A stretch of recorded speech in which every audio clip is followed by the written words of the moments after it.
Welcome to Wanna Bet, the daily gambling game show that takes betting seriously, but not much else. Get our favorite plays on the totals, sides, props, exotics, and futures to jump on now. So let's get it started with Jason and Ben. Let's get it started with Jason and Ben. Let's get it started with Jason and Ben. Subject som kere konsolata konsolferino. Let's get it started with Jason and Ben. Let's get it started with Jason and Ben. Hey, everybody. Welcome to Wanna Bet. Hope you're doing well. Got the introductory tweet out. This is Wanna Bet. Thank you guys, as always, for tuning in. I'm Jason. That's Ben. This is a lobster that we bite for good luck. When we have really good nights, we juggle 3 lobsters and we put on these fancy bibs and we bang crab mallets and we celebrate. We did that a fair amount in November. When the bibs, we've only had the bibs for a couple of months, maybe tops. Lobsters have dealt with some stuff. They've been through some stuff, Ben. They got left outside overnight when my son Sharky's friends came over and terrorized my basement and messed up my workspace here. But the lobsters are all right. We're all right after a decent night in the NFL, where we continue to have a lot of success in primetime windows. NBA kicked my ass last night, and unless you were on a big NBA dog last night, it probably kicked your ass too. But look, we're transparent here. We show our work. We tell you guys what we're doing, how we're playing it. We keep score. We let everybody know if we're making money for you guys or not. And yeah, last night the NBA hurt me and took me down. Look, we both liked Giannis a lot last night. And Giannis in his first 2 games back from an injury absence was great over the weekend. But wait, Ben, I know you had a basketball game, so I didn't even bother texting you. I watched his first 5 minutes, and I watched. Did you see? Like, I watched the first 5 minutes, like the first or second TV timeout, and I'm like, well, I'm not going to have to compete with this versus the football game because I'm not hitting anything in this. Like, and even though the Bucks built up a lead, like, I'm like, if this is what the Giannis minutes look like, the non-Giannis minutes are going to be a problem. Giannis couldn't jump. Giannis wasn't running the court, and then Giannis kept hitting the deck. And when he hit the deck late in the first half, because I'm like, I'll watch the first half, I didn't think he was coming back in the game. And frankly, honestly, I was kind of hoping he didn't. Yeah, like, he wasn't right. And I don't know what we're going to find out about it afterwards. If he was just pacing himself. It wasn't a minute restriction. And they really wanted to win that game. But he didn't look like Giannis. He did not look like Giannis at all. Under the basket, running the court, none of it looked like Giannis. So I knew we were cooked there. And then, after that, I'm like, well, the Raptors will probably just lose this game outright. I mean, the Rockets. And I was right. I didn't bet it, though. I didn't have the balls to bet it. And look, I did really well in the NFL. Like, if May throws that screen early in the game to the outside shoulder of Henderson instead of the inside shoulder, I'm pretty sure that's a touchdown. And then that would be a plus 240, but oh well. Yeah. No, I was out at live. We had all the games on the TV, so I had that. Oh, that's right. Wizards Monday is game. when you're at the casino. Yeah, I'm Wednesday's Monday basketball. Yeah. So the game's on in the bottom right, and I'm just watching Giannis early, and he's got 2 in the first, and it didn't look good. I'm like, all right, well, we need one of those second quarter runs. He's got 2 until like a minute left in the second quarter.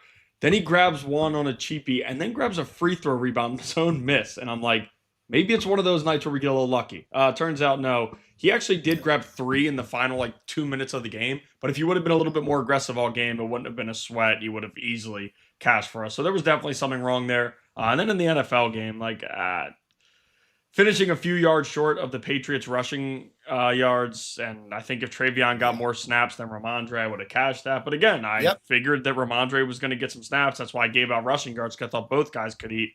But we finished a little short. Stephon Diggs catches the first pass for a wide receiver in that game. I feel good. Doesn't catch another one until the fourth quarter. Yeah.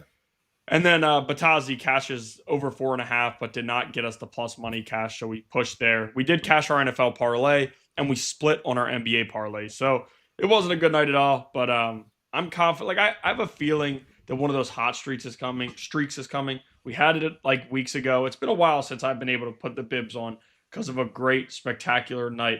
I think that's coming soon. Absolutely. Yeah, I mean, look, in hindsight, I wish I would have played the May parlay that I hit. I wish I would have played it at 30 or more points for the Patriots. And I wish I would have played it at, just not just lay the 7. I took it down to 2.5 Lay 9.5. Woulda, coulda, shouldas. We're both in the green. We've logged. You see how many bets have been logged on this show. That includes long shot futures. That includes everything. That's a lot of action to stay in the green. And there have been times where we've both been up 50 units. So we aspire to get back there. All right. Today's show, we got a nice card in the Premiership. 3 games in the Prem. We'll have a couple more tomorrow, and we'll have one on Thursday. That'll help get us through the week. There's some things I already like in that Thursday night game. There's actually a lot I already like in that Thursday night game. I'm not going to give it all out here. And unfortunately, the ones I save for tomorrow will probably lose some value. But I got a funeral to go to, and we can't do this forever. And we got some college hoops, and we got some NBA. I'm going to start first down, Beltway Ben. There's just 2 unders that I like. One in the NBA, one in college. We'll start with, we've got an actual Big Ten basketball game. How about that? A full-blown conference game. Hawkeyes at Sparty. I love playing Sparty unders in conference. I love playing Sparty unders at home in conference. Sparty is 26-12 to the under at home since the start of the 23-24 season, Beltway Ben. When Sparty has 2 to 4 days of rest, like they're on right here, when Sparty has 2 to 4 days of rest, they are 45-24 to the under since the start of the 23-24 season. These 2 played a game at Michigan State 2 years ago that produced 124 points. I wouldn't be totally shocked if that's what we get tonight. I don't think it's run and gun season. Iowa doesn't shoot as well traditionally outside of that barn as they do in it. And Iowa's playing defense this year, and we'll see how much that carries. And we'll see how much Izzo attacks them. We know Izzo's not attacking them with pace. These 2 teams, Beltway Ben, are each allowing 62 points per game or less. Now, Sparty's played a pretty tough schedule. We can quibble about Iowa's. Was I hoping this got to 137.5 or 138.5? I was. I don't think we're getting there. Maybe we do. If you want to hold out and wait, if you want to buy it up, you can. But I'm still playing it under at 136.5. I do think this game could be played in the mid-60s. And then in the NBA, we're going to go under the 231.5 in Memphis and San Antonio. Memphis is 14-7 to the under, Beltway Ben, going under by almost 5 points per game. What's happened to the Spurs since Wemby got hurt? They're under in 5 of their last 8 games. That's following a period where they played 6 straight overs. These 2 teams met once earlier this year, 111-101. Ooh, yeah, give me some of that tonight. Memphis has played 5 straight road unders. All those games have gone under by at least 5.5 points. Memphis is under in 9 of its last 12 games overall, 8 of its last 10 on the road. We're looking at a Spurs team that's middle of the pack over the last 10 games in pace. We're looking at a Memphis team that's 21st in the league over the last 10 games in pace. Both teams have a defensive rating in the top half of the league over the last 10 games. And obviously, Wemby hurts their rim protection, but it also hurts the connectivity of their offense even more. So we're going under 231.5 Apple Bottoms and Spotifyers with the Grizz and the Spurs. And Apple Bottoms and Spotifyers, you're missing me in my spiffy outfit today as I head to a funeral for the late, great Coach Joe Brune, Roll Don's Roll, right after the show. So for the aesthetic qualities, you can check out my fancy tie. And go watch us on YouTube, youtube.com/@wannabetwithus, or go to my Twitter at JasonLockenFora, or go to the @wannabetwithus Twitter. Go to wannabetwithus.com. You can get everything. Right? You get the link tree. Who built that for us? Shout out to Jeff Freeland. Jeff Freeland. Yes, shout out to Jeff. Very loyal, respectful guy. Here we're going to play Notre Dame. First down, college basketball, a very, very good college basketball slate. And usually I will play some of these bigger games, but tonight there's a lot of uncertainties and injuries. Like, I really wanted to play Oregon on the money line, but with Nate Biddle questionable and Altman saying very questionable, I don't know if that's him trying to get a hand on USC, what's going on there. But I just stayed away. So we're playing some of the smaller games. Give me Notre Dame on the money line at -110 here against I don't know that Missouri's as good as their record. They played very good basketball last year. Mark Mitchell was a good addition from Duke. He's been iffy so far this year. And Notre Dame's had some struggles if you look at their record, but it's against 3 solid teams. You lose to Kansas, who played damn well in that Players Era championship. You lose to Houston, who coming into the year was a top 5 team in every ranking system you looked at. and Ohio State, who coming off a tough loss to Pitt, but Ohio State is still a borderline top 25 team. Those are their 3 losses. Missouri's yet to lose, but they've had one of the lowest strength of schedules in college basketball and the lowest in the Big Ten at that. So I'm not really, or the SEC, sorry. I'm not really buying what Missouri has right now. This is their first true home game or road game since opening at Howard. And listen, like Howard's environment might be pretty tough. Howard isn't an ACC top program where their student section is way bigger and the school is just way bigger. Notre Dame can really shoot the 3 from the perimeter. And we've seen Missouri in the past 2 years struggle with perimeter defense. This is going to be their toughest test. Shrewsbury has his guys playing solid basketball. And with that, a loss here going to 5-4, the fan base will start pushing on them again like they did last year. I think Shrewsbury knows how important this game is at home. And with it being a pick-em, I'm going to side with the home team against a team who has just not had a true road test yet, or really a true test when you look at their schedule. Like they haven't really played anybody good yet. And Notre Dame, I think this is the year Shrewsbury takes them over the top because they get a lot of guys back. And Burton, Shrewsbury's son's a great shooter. I think they come ready to play today for their coach. I like them on the money line at -110. Excellent. Second down for me. Let's go to the Prem. Let's go to Craven Cottage, home of. I'll be right back. You Fulham. do what you do. Give your pick out. I will be right back. Yeah, take your time. We're going to go to Craven Cottage. We've got Man City going to Fulham. Man City over the weekend beat Leeds 3-2, but it was a little dusty. It was a little tricky. They get up 2-0 early. They give it back. They have to fight and claw to get the winning goal late. Our guy Erling Haaland is visibly frustrated, somewhat distraught after the match. He hasn't scored lately. It seems like they're running the attack a bit more through the wings. He's not getting as many touches in the 18. He's not getting as many crosses coming in to the 6-yard box. And their form is off. They're not playing great right now. Some of their big results in Champions League, like PSG, feel a long time ago. They haven't been great on the road in the Prem either. But I expect we get a focused City here. Remember, they put out that ridiculous lineup in the Champions League 2 matches back against Leverkusen. I guess that was to spare their legs for the run of midweek and weekend games coming up in the Prem. They have to take advantage here. They need the full points. I'm not afraid to lay the 1 here at +162. Look, Fulham have scored 15 times all season in 13 games.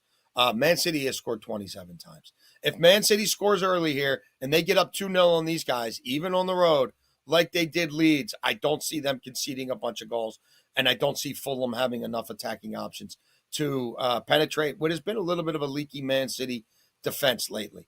I like the way Doku looked on the wing last week when they finally put him into that game. And I think we're getting a full 90 out of Haaland here. Like, I would be shocked if we don't. Fulham's gotten results at home, but I mean, they played Wolves. Everybody beats Wolves. They played Brentford. Okay. They played Leeds. Everybody beats Leeds at home. Sunderland really good at Stadium of Light, not so good on the road. When they've had to step up in class, it's been difficult. I think they're catching City at the wrong time here. I think City's not going to try to put on a show like they do at home sometimes. I think they're going to get the ball to the target man as much as possible. And I think the target man's going to find some joy. So I think City can win by more than 1 goal. If they win by 1, we push. But the Citizens, -1, +162. More to come on that guy Erling Haaland. Like I said, if they get the early goal here, man, I think Fulham's in trouble. I wonder who could get that early goal. We're going to stick to college basketball here. We're going to play Grand Canyon's team total over 83.5 at -110. Oh, I've been looking at them a lot. They've showed up in our Hoops HQ columns with Seth Davis over there at Hoops HQ. We like Grand Canyon overs. Oh, yeah. They play quick. They play fast. And they're a team that it's a mid-major, but they have more money than any other mid-major, and that's a big argument and things that go on there. But they're top tier with their talent because they're able to pay guys more than other mid-majors are. It's just a fact. They're facing Stetson, who is bottom 20 in the country defensively this year. They start off the year with Rhode Island, allowed 93 points. Miami scored 102 against them. VMI 80, Wright State 79, Robert Morris 80. The last 3 I just named, Grand Canyon is strides ahead, and they would need 4 or 5 points. Now, it's a different game, different situation. I get all of that. but they are allowing a lot of points to bad teams, and good teams are just not very good defensively. And now Grand Canyon has cleared this in 3 of 7. They finished at 81 in one of the ones that went under. They're coming off a really tough showing against Iowa, who, as Jason mentioned earlier, is playing solid defense this year under the new coach and the new squad that they have. That's a good defense. Now you're going to get to come home against a team in Stetson who you're probably going to have walk-ons on in the game at some point. And what that means to me is up until the final second, guys are going to be trying to score. Now, you also might lose 30 seconds or a minute from guys who could give you more scoring, but they're going to try to get their walk-ons a 3 late, and that could be the difference here. I think they score closer to 100, though, to be quite honest with you. You get Henley from UNLV, who is one of their top guys. He's shown to be a great transfer. We've seen Williams take the addition. They got Norfolk State's best player from last year, and he hasn't really played as good as they expected, but I still expect more out of him scoring as the year goes on. Stromer from Gonzaga, he's been a bench piece, but that's a good piece to bring off your bench because he was coming off the bench at a top 15 team in the country last year. I like Grand Canyon a lot in this spot. At home, they've been good scoring under Drew. Their defense usually translates to a lot of offense, get a lot of transition buckets. And as I said before, with how Stetson is playing defensively, and they're literally bottom 25 in the country in their defense. So to me, Grand Canyon's going to be running this score up. And Drew, we've seen in non-conference games and conference games, he is not afraid to run the score up and beat teams up. Like, he's going to push. They're going to shoot the 3 more. They're going to do a lot of things. And this is also a find your right spot after that Iowa loss. You got to get right here. Give me Grand Canyon. Team total over 83.5. I love it. Beltway. Ben. We're staying in the Prem on third down. We're going back to that Newcastle-Tottenham game that we talked about a little bit yesterday, and we played Newcastle over 1.5 goals. Team total as part of our parlay yesterday.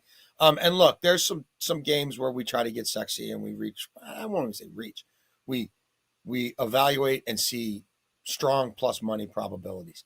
And is there a big part of me that wants to take this Spurs Newcastle over 2.5 and pair it with Newcastle on the money line? Yeah. Have I done that? Yeah. For these purposes, let's just play the over 2.5. Look, Tottenham's leaky in the back right now. Tottenham is giving up basically a goal per game in the first half of their road games. They give up one early here to Newcastle. I got news for you. They're giving up 2. 2/3 of all Newcastle games at home this season, there is a BTTS. Both teams score. If we get a BTTS here, and I think we will, that's 2 goals. And I already said I think Newcastle's good for 2 themselves. Like Tottenham, BTTS in half of their road games. Tottenham lately really leaky. We've been fading Tottenham on the road because they went about 6 weeks without having to go on the road. Look at what we did against them in the Champions League. That worked very much in our favor. They're having all kinds of issues right now, and going into St. James Park is going to be tough. Newcastle's shite on the road. Newcastle knows we need the full points whenever we play at home, and that's the kind of attacking style that they're playing. However, Newcastle has allowed a goal in 4 of their last 5 at home. So Tottenham, they've scored 13 times in 6 road games. Tottenham road games average 3.33 goals per game. Again, we just need 3 here, and I think we're going to get it. So if you want to pair that with a Newcastle money line, they're really good at home. Again, I feel you. Also in this play, we are going to go to BDN. That's Big Nick Voldemada. They got him from the Bundesliga when Alexander Isak, who's banned from this show, right? When they finally said, enough of you, you want out of here? Fine, we're going to sell you to Liverpool. And then they went and got BDN. He's got a lot in common with Nick Foles, apparently. Beltway Ben. What do you think BDN stands for with Big Blank Nick Voldemada? Damn. Voltenmada. Damn. Big damn Nick. Close. They love a good target forward in the Premiership, and so do I. You want to have some fun, Beltway Ben? Go to the old YouTube machine and put in Peter Crouch. Peter Crouch, I don't know if he was like 6'8". He was massive. Target man for Liverpool and the England national team. I went and covered the 2006 World Cup and watched them train in the countryside up in basically the Alps. Like, their training facility was beautiful. Like, it was literally like on the French-German border, and I think like Switzerland was in there too. It was up in the mountains. This dude was so much bigger than everybody on the pitch. It was scary. And when he scored, Beltway Ben, he would do the Mr. Roboto dance. I think when Big Dick Nick Voldenmada scores today, makes more sense.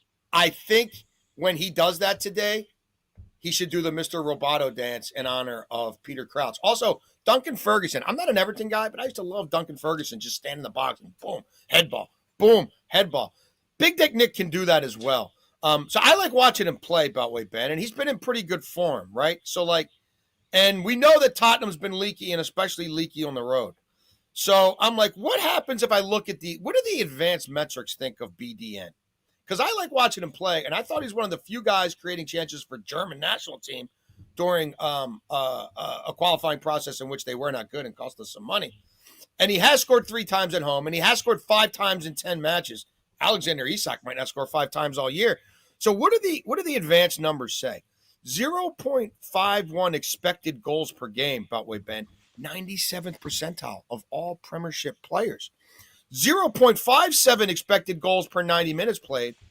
I'm sorry, per game played, 97th percentile. Expected goals per game at home, 0.69, 97th percentile. And does he take penalties? Because when I put my money on an anytime goal scorer, ideally, yeah, he's scored one from the spot. Played good on the international break, has picked up where he left off, scored over the weekend. Everybody in that home crowd loves Big Dick Nick. Like, I think he's going to get force-fed the ball a little bit here. Plus 115 on Nick Voldenmada to hit the back of the net today for Newcastle. I was guessing PG. That's on me. I thought it might be more PG. Big damn, Nick. But Nick Foles. Yeah, Big Dick Nick. That's very true. I wasn't thinking that way. That's what they say. That's what the people say. That is what the people say. Here in this NBA game, we're going to play 2 different things. I told you guys yesterday we're going to attack the Wizards. Probably.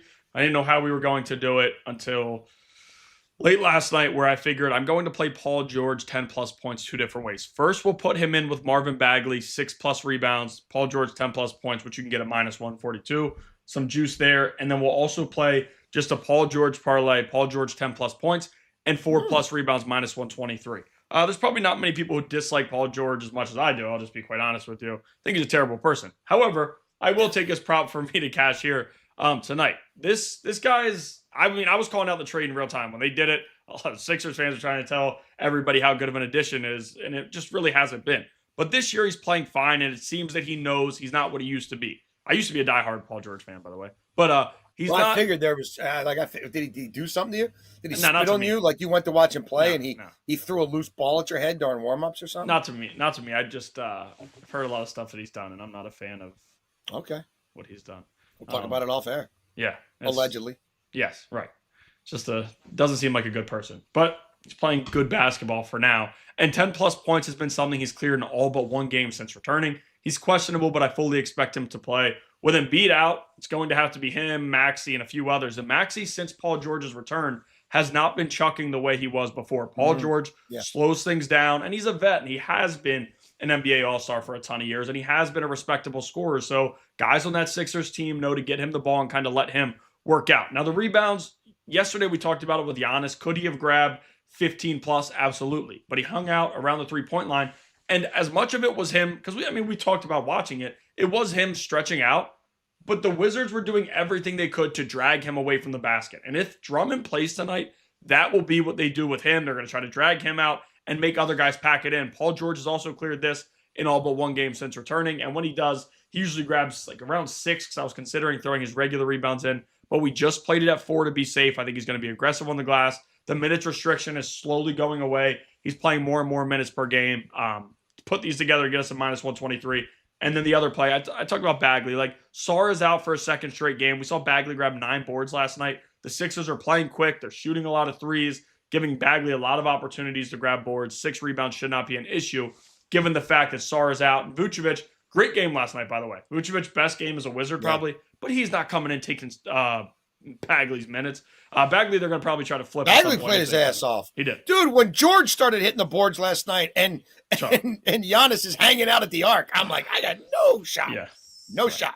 They're not even going to win this damn game. Because Dude, there was nobody boxing out. It was free offensive rebounds for the Wizards all night. And he's still sitting at 3-point line after the third one. Giannis is, so. And Doc wasn't doing anything about it. That's why I knew. Doc wasn't doing anything about it. So that's why I knew second half, I'm cooked. They're probably going to lose this game outright. I didn't have the balls to take the Wizards on the money line and shut up. Hell no. And there was no way Giannis was hitting a triple-double. They hit a 3 because I'm at the casino and I was just watching. They hit a 3 to take a 2-point lead with like 2 minutes left. They were minus 500, up 2. With 2 minutes left in the NBA game, they were minus 500. I'm like, oh. And somebody out there probably put 500 on it. The computer knew. Yeah. All right. Fourth down. We're going fourth and short today, Beltway Bank. Can you switch it on the fly? There you go. I'm throwing high heat. Absolutely. Can you make that thing? Everybody, look at the fourth and long thing. Well, look what we can do with our newfangled laptop. By the way, new laptop. Yeah, I had to talk with Charlie about it yesterday. He's still baffled we got our hands on this thing. 3, 2, 1. Oh, bam! Look at that technology, baby. Yeah, look out, mama, because I'm using technology. How about that? Fourth and short. Erling Haaland. Boy, he hadn't scored in a couple matches. You can't say that very often. Leading scorer in the Premiership by a country mile. It's been a real long time since he had a brace. Look, we've already laid out the scenario. We think City can fill the net against Fulham, and we think they can do it early. The Citizens have scored 8 times within the first 30 minutes of matches in the Premiership, Beltway Ben, this season. That's most in the EPL. We have a Fulham side that can be a little leaky at home. City have only allowed 6 goals total in 6 road games. So, and 1 goal against in the first half on the road all season. Why do I bring that up? Because I think City, coming off another frustrating performance, is going to look to bury Fulham early. And if they're going to bury Fulham early, like, could it be Folland, who got 2 over the weekend? Yeah. Like, could it be Doku coming off the wing?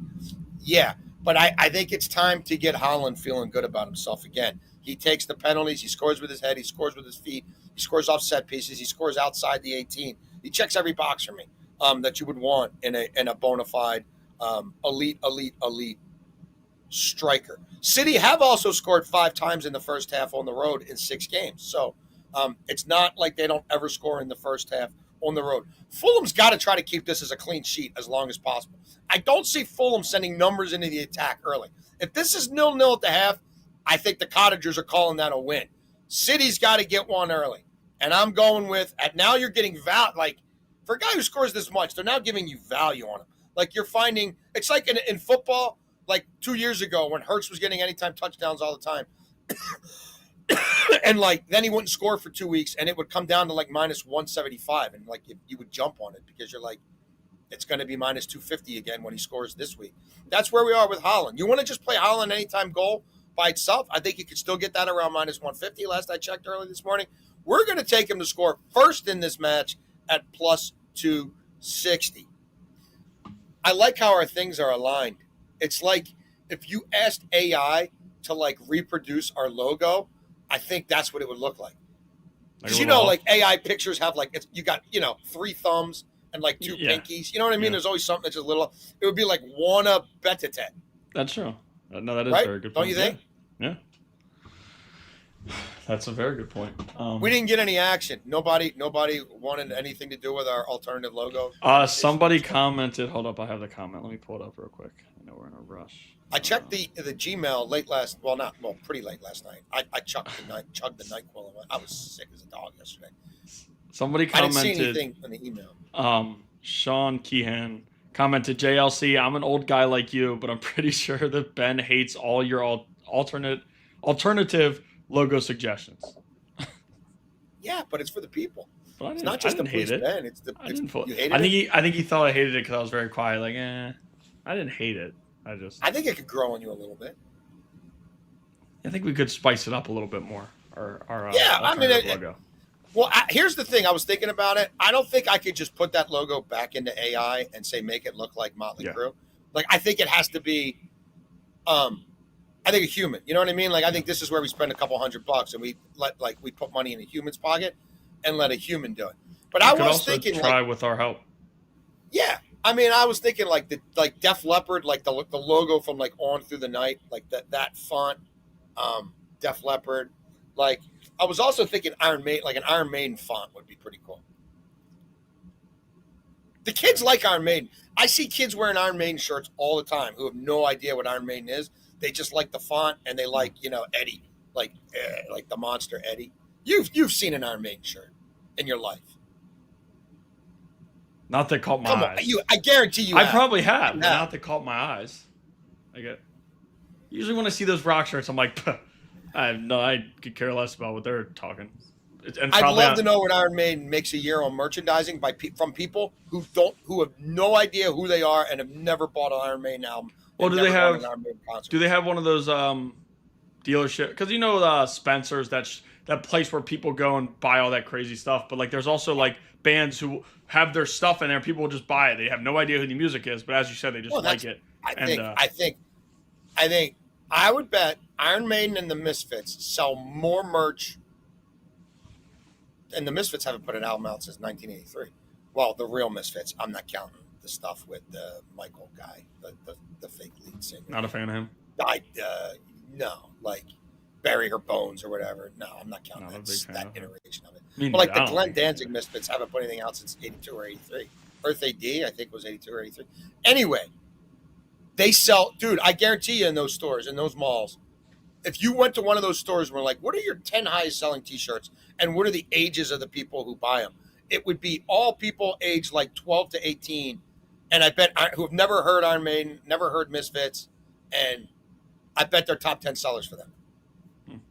Interesting. If you work at one of those stores out there, jump in the chat. Let us know. Or just send us an email. wannabetwithus@gmail.com. Yeah. I'm not a fan of Michael or Patrick with the Misfits either now. I like the old Misfits. They were so much There was no Patrick. I mean, what was the guy's name? The guy had the weird spelling. Yeah, I know exactly what you're talking about. He had like a French name. I don't know. The second lead singer. I don't really acknowledge that iteration. Yeah, me neither. We only stick with the old Misfits. I listen to them every 5 days a week because when I'm at work, that's when I hear Doyle von Frankenstein? Not or was it Steen? Couldn't tell you. Could not tell you. But here, fourth down, when I don't like a fourth and short or I don't have a future that has enough value that I want to give out, I just go fourth and weird. A prop that not many books have, and it's only on a few books. I like fourth and weird. I just make it fourth and weird. We're going to go with Jalen Williams over 13.5 field goal attempted, minus 115. Jalen Williams over 13.5 field goals attempted, minus 115. Just returned from injury. Only played 2 games so far, and in the second game, he played 33 minutes. The injury that he was dealing with the wrist and everything like that, he doesn't really have to sit. He's still getting the cardio in. And the first game back, they did sit him a little bit, but that's also because they won by blowout. They're able to win some of these games so guys don't get fourth quarters. Tonight, against the Warriors team, I know the Warriors are banged up, but they usually play the Thunder pretty tough. It wouldn't surprise me if we saw regular guys in this. I know it's an 11.5-point spread, but I think it's going to be a somewhat tight game, and Jalen Williams will play 30-plus minutes again. Now, last year, during the regular season, he was going over this number at about a 75% rate. Now, because he's coming back from injury, and it's only game 3, that's why the number's here, but they're dealing with a lot of injuries. Guys are out. It's basically him, SGA, and Holmgren, and the rest of their guys are kind of like Dort's missing, and a lot of different players are. Jalen Williams is not scared, not bashful. He will shoot the basketball when he touches it, and he goes quick. He goes to the basket. The only issue here, he can draw some fouls, and when a guy gets fouled, they don't get called for a shot attempt, which is unfortunate, but he'll also shoot a lot of threes. And when the shot's not falling with him, that changes nothing. He continues to shoot. He'll throw up some shots late in the shot clock, and all we need him to do is shoot 14 shots. Because it's only game 3, and he was dealing with a wrist injury, how much did that impact his shooting during the offseason? I don't want to worry about, how many points he scores. I just want him to be aggressive as he has been. He's already cleared this once this year, and as I said before, 75% of his games last season, he was going over this, and then you look at the playoffs. Playoffs, he went over this in almost every single game. So we're going to go Jalen Williams over 13.5 field goals attempted, minus 115. Everybody who doesn't watch much of the NBA, be careful. There's another Jalen Williams, Jaylin, and I know people get caught up in this a lot. His number is going to be way less, but this is Jalen. Make sure you have that when you play it, because there are 2 Jalen Williams, and the other one's going to be playing some minutes with Hartenstein out. Good looking out for the Apple Bottomsers and the Spotifyers. Hey, how about that sound quality on the new laptop there, Apple Bottom? Damn right. Damn right. Are they in the comments saying, wow, it sounds crystal clean? Yeah, no, they're not. It's the same thing with losing and bad audio. Bad audio, we hear about it. Good audio, we don't. Winning or losing, we hear about it. Winning, we don't. I mean, it's just how it goes. You know what I mean? How come the nights where we were wearing bibs, it wasn't loud? Oh, all of a sudden you lose, quiet. we're hiding the graphic. You guys are Tumbleweeds. clowns. Show some respect.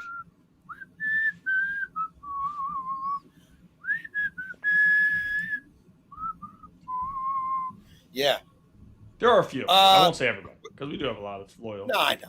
But the clowns come out of the woods. Right. In some of these. Hey, every village needs a few clowns. True.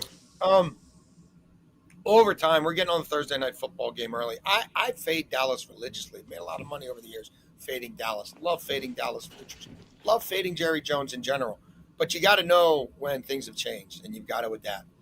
And Dallas is better than Detroit right now. The last 4 weeks, Beltway Ben, the Cowboys are a better than average defense, which with their offense is all you need.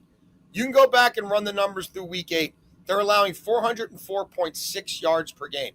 The only team that was worse was the defense that everybody says is the worst in the history of the NFL. The Bengals were at 404.9.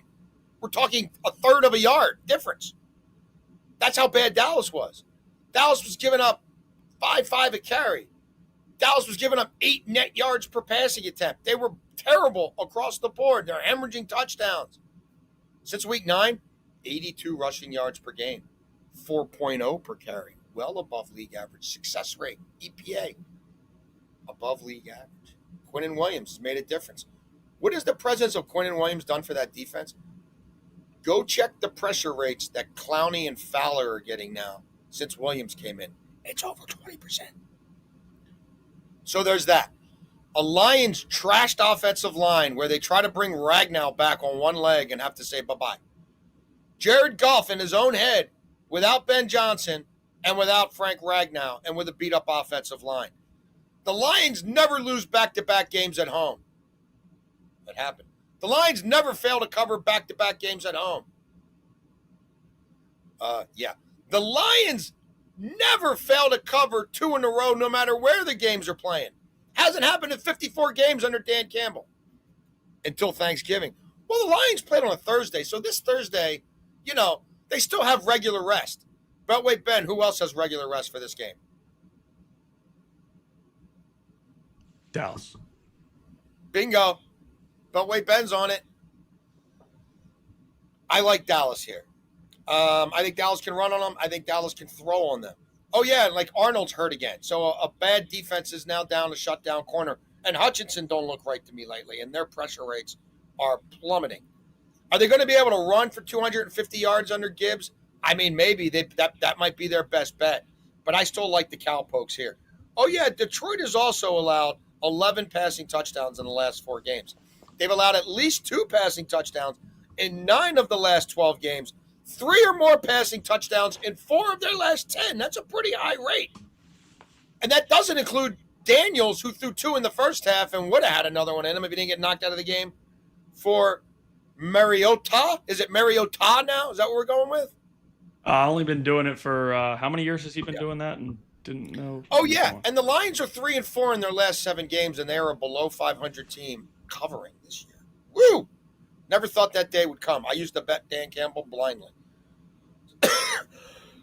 Excuse me. So I bring all that up because we are pairing Dallas to win this football contest and Dak to throw 2 or more passing touchdowns. And look, Dak's been doing it every week. If you pay any attention to football, you see the numbers.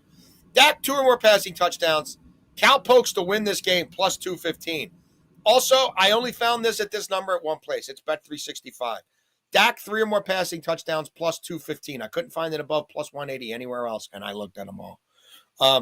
I'm not sure how much longer you're going to be able to get that, but we've seen him go on the road and do this several times this year. I don't think they're super intimidated by going to Detroit right now. I think that's a fan base that's becoming a little bit disenfranchised by what they're saying. And yeah, coordinators and centers matter. The Lions could be in a free fall here. So that's where we are on that game. Get it early. It won't be there by tomorrow's show. I'm just going to go with a simple basketball parlay tonight. We have college and NBA. We're going to go Dayton Money line, Ole Miss money line, Cal money line, and the 76ers on the money line against the Wizards at plus 135. Ole Miss, they got to find a way to win this game against Miami, who's played really good basketball so far, right? You bring Lucas over from Duke, and he gets a lot of recruits, and he brings in a few good transfers. They played well, but Ole Miss coming into the season was expected to be better, and they have to get more out of guys like Storr and some of their high money guys. Again, crazy to be saying that in the college basketball era, but that's where we are now. Like, you have to get more out of your high money guys when you pay players this amount of money. They need to produce more. Dayton on the money line, listen, they've been bad, but East Tennessee State, if that's another loss, I can't believe it. They also went into Marquette and beat Marquette. Like, this Dayton team, through their up and downs, can beat some of the top teams in the country. I don't see them having an issue at home tonight. Cal against Utah, an old Pac-12 matchup, which is kind of funny. I do expect Cal to get the job done. They got a good damn coach. I don't expect him to be at Cal too much longer. He'll probably be leaving soon because he'll get a better job. But Cal's playing really hard under him. They've played hard in recent years. They just haven't had the money to keep some of these good guys, right? We see Stojakovic go to Illinois, and we see how good he's been there. They didn't have the money to keep him there or the team. So I do think Cal's in a good spot with their coach. In Utah, go watch them play. They're losing to low majors. They're not in a good spot. And the 76ers on the money line, plus 135. I went back and forth if I wanted to put them in or not because the odds weren't fully there. They do scare me after the Wizards were able to win last night, but it is a back-to-back. And the Wizards are trying to get a better pick. If you win tonight, there was also the Chris Middleton revenge factor last night. That dude wasn't taking his foot off the gas. He hit some big shots. Yeah. Tonight, I think they're going to be like, all right, guys, you won your big game against a somewhat decent team. But Star's playing tonight, right? No, he's out. He's missing I thought he was going to come back for this one. No. Keith announced he missed two. Take my grimace out of the show. Sar will be out. He's expected to miss 2 games. Hopefully that's it, because I do like the growth that we've seen from Sar this year, and he needs to be on the court. But he will be out tonight. The Sixers, whether Drummond plays or not, I'm not too worried. If it has to be Bona, the Wizards' bigs aren't good enough to keep up with that. And then the guard play. I already mentioned how I feel about Maxey and Paul George at the small forward spot. So again, for the listeners, Dayton, Ole Miss, California, and the Sixers on the money line plus 135. 3 college basketball, 1 NBA plus 135. All right, let's go. If you tailed me on football last night, we did great. If you tailed me in the NBA, I'm sorry. But wait, Ben, let the people know, if you don't mind, as always, how we do. We are beyond transparent here. So it was that kind of night. Got to do better, trying to do better, but we've been better lately. And this Sunday in the NFL was our best NFL Sunday in a long time. So here we go. We're into the nitty gritty now. We're separating the men from the boys. I really like to hammer down on the on the NFL. On the other side of Thanksgiving, I feel like we got enough data now. People have shown you who they are. It's time to start believing them. It's real hard to course correct this late in a season. Speaking of course corrections, again, Ben, thank you for your flexibility in doing this early in the morning. I have a funeral to get to. My dogs are going to be pissed because they think they're going for a walk, but that's not going to be able to happen now. Would you take them for a walk in this rain? Well, I mean, they'll want to go for at least a little one, yeah. Not like our full-blown normal morning walk, right. But I think they're going to want to do a spin around the block, but they're going to have to just go in the backyard. And then tomorrow we should be back to normal noon. Right? Yeah. Noon works. Yep. Noon tomorrow, probably noon the rest of the week. What are you doing Saturday, Beltway, Ben? Saturday, I don't remember. I'm not sure. Not fully sure. Terps soccer quarterfinals against Washington. Let me know if you're down, baby. 1:00. Support the turtle. Fear the turtle. Hell in a shell. Dude, there'll be 5,000 kids there. It's rocking. I'm telling you. Student section, get after it. Maryland's got the best home environment. Conference championship Saturday. What's that? So I said it's conference. Why can't you bet college soccer? I was surprised. You might be able to bet it. You might be able to bet late. I know why you can't. Actually, I was joking. But you might be able to bet it right now. You think with the Final Four, or when it gets to the Final Four? Once they get to the College Cup? I don't know. I'm not sure. I've never seen the lines anywhere. But because they do college baseball. Well, they do college baseball all year. But yeah, that's the thing. They do it all year. Yeah. I don't know, because I've bet college lacrosse before. Yeah, you can. Yeah, I know for a fact. I've bet college lacrosse several times. I don't know about. I've never really seen it for soccer, but Terps against Washington. They played a couple weeks ago. Terps won 1-0. That was a tough one, right? Terps dealing with some injuries right now. Anyway, that's why I'll lose 1:00 on Saturday. Put a Jason line on that game. They could. I mean, I would guess the line would be Terps laying half a goal. I mean, but what were we talking about money line? To advance. Minus 140. Something like that, maybe minus 165. I mean, it is at home. Washington's had to travel quite a bit. But Terps are dealing with some injuries, and like the Terps haven't been filling the net up lately. Like the UNC game went to penalties. They didn't generate as many chances. UConn, they dominated, though, right? 3-0 against UConn, I think flatters them a little bit. Like they could have been down at the half. But it's a great home. Look, home field should be a big, big deal here. I don't know about the weather. But yeah, Sasho's due. The great Sasho Swarovski is overdue. He's got 2 for a College Cup. 2 national Yeah, championships? but he's got a bunch of Final Four appearances. Yeah. Yeah. They're the highest seed left, I read, right? I read that they were the highest seed left. That could be, right? I think Akron beat Duke. Washington, right, beat Stanford. Stanford was the higher seed. Wow. Yeah, I think interesting. Well, anyway, think about it that way, man. That's our show. We appreciate you guys, as always, putting up with us. You've got any letters? Anything you want us to read on air?